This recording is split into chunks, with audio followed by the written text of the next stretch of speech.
বিচার চাই, বিচার চাই। আমাদের দাবি মানতে হবে। জমজমে এরকম চলতে পারে না। আজকে আমার বুক খালি হয়েছে, কালকে আপনার হবে না, কোনো গ্যারান্টি নাই। তারা তো টেকার ভূমি, তারা 20,000, 30,000, 40,000 টাকা ছাড়া একটা রোগী পার করে না। তারা মান্নার চিকিৎসা করে না। আমরা বিচার চাই, এই বিচার যেন হয়। বিচার চাই, বিচার চাই, বিচার চাই, বিচার চাই।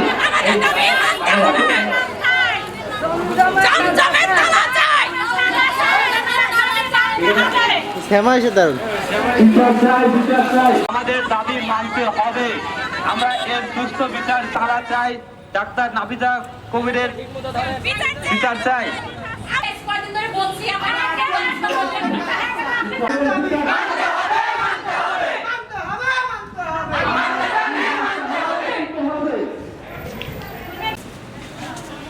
আমরা আছি, সাংবাদিক আছে, সবাই বলেন না, বলেন।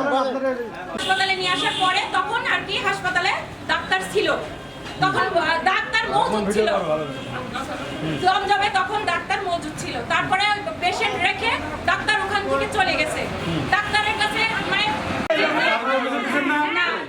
থানায় কি কোনো আমরা অফিসারের সাথে কথা বলবো। আর গোটা রাত্রি 7 বেশি হচ্ছে ভোরের দিকে ডিউটি করেছে, হচ্ছে 4 দিকে আলট্রাসাউন্ড করেছে, কয়টা বাচ্চা হার্টবিট ভালো আছে, বাচ্চা ভালো আছে, বাচ্চার মায়ের পজিশন ভালো আছে, নর্মালে বাচ্চা হবে। বাচ্চা হওয়ার পর বাচ্চা আলট্রাসাউন্ড করার পর ম্যাডাম বাসায় চলে গেছে, ঝাড়ুদার আর একটা নার্স দিয়ে ওই বাচ্চা হয়েছে। হওয়ার পরে বাচ্চা 8 ঘন্টা পর মরে যাওয়ার 8 ঘন্টা পরে ওই ডাক্তার নার্স ডাক্তার আর ডাক্তার নিয়ে এসেছে। আসার পরে হালকা বাচ্চা কি করে মরলো, সেখন আমার এই বেতনটা কইছে যে মৌসুমী যে বাচ্চা মরবি না, ডাক্তার যখন ট্রিটমেন্ট না দেন, স্বামীর গলা ধরে যখন শুয়ে থাকেন, তাহলে কি বাচ্চা মরবে না? সেখন আমার এই বেতন লাঠি তুলেছে মারতে। এইসব ক্লিনিক কি করে আসে? এইসব ক্লিনিক যেন ঢুকতে পারে না। এইসবের বিষয় এইখানে পুলিশ দিয়ে ডাইকে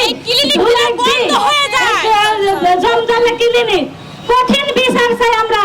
আমার মেয়েকে 16টা সেলাই দিছে, আমার মেয়েকেও ট্রিটমেন্ট করেনি, মেয়েকে